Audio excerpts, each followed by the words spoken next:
मैं ब्रह्म विद्यालय एवं आश्रम छोटका राजपुर का एक दास महात्मा शब्द जोगानंद छठ पर्व के योग एवं अध्यात्म के महत्व पर प्रकाश डालने जा रहा हूँ।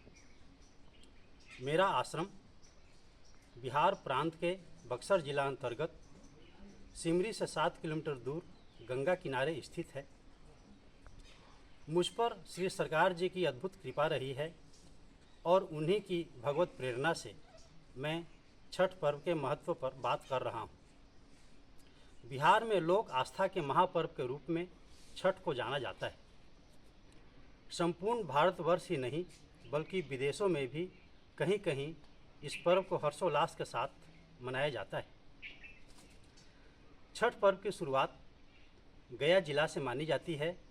औरंगाबाद में एक देव नामक स्थान पर आज भी एक सूर्य मंदिर है जो बहुत ही विख्यात है और वहीं से इस पर्व की शुरुआत मानी जाती है।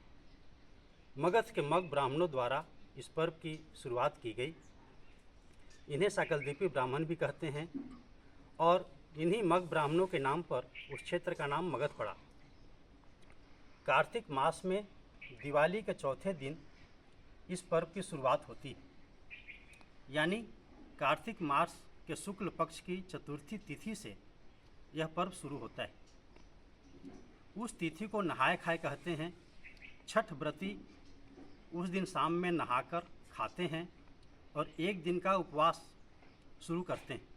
इसका अध्यात्म और योग का महत्व है कि शरीर के पिंड लोक में 6 चक्रों में मूलाधार चक्र, स्वाधिष्ठान चक्र, मणिपूरक चक्र के बाद चौथा चक्र अनाहत चक्र है, जिसका स्थान हृदय में।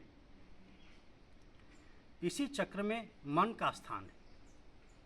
यह मनुष्य की इच्छा शक्ति और संकल्प विकल्प के लिए जाना जाता है। चौथे स्थान में व्रती लोग ज्ञान का संकल्प लेते हैं।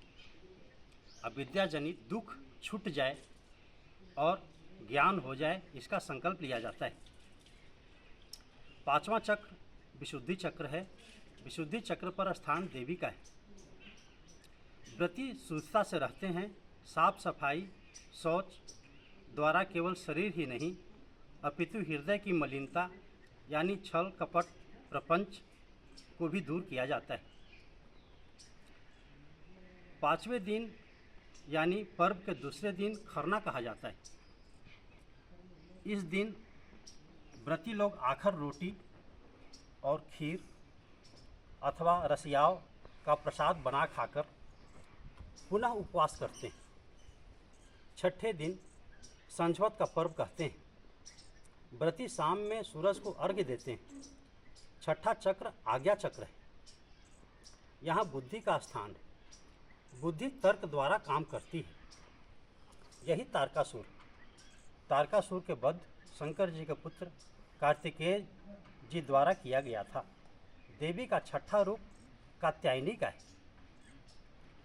कार्तिकेय जी कात्यायनी शक्ति से युक्त थे।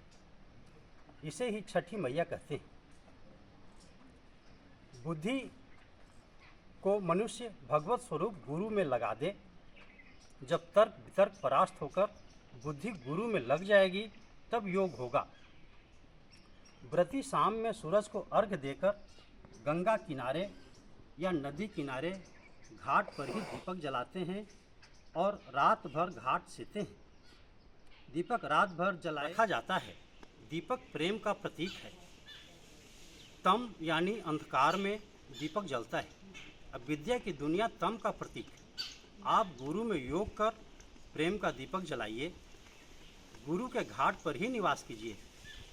राम भक्ति जहाँ सुरसरी धारा, सरसई ब्रह्म विचार प्रचारा।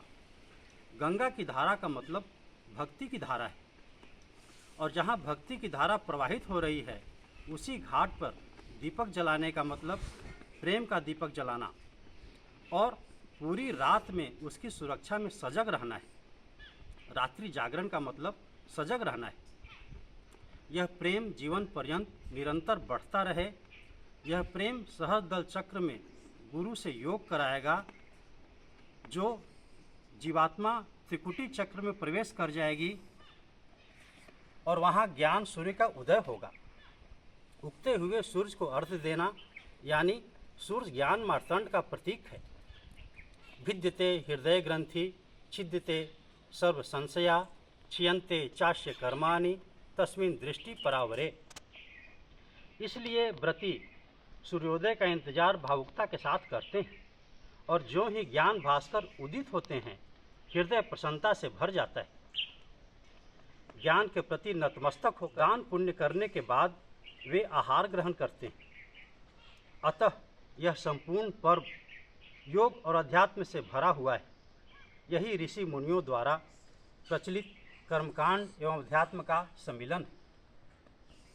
राजपुर के गुरु महाराज की जय।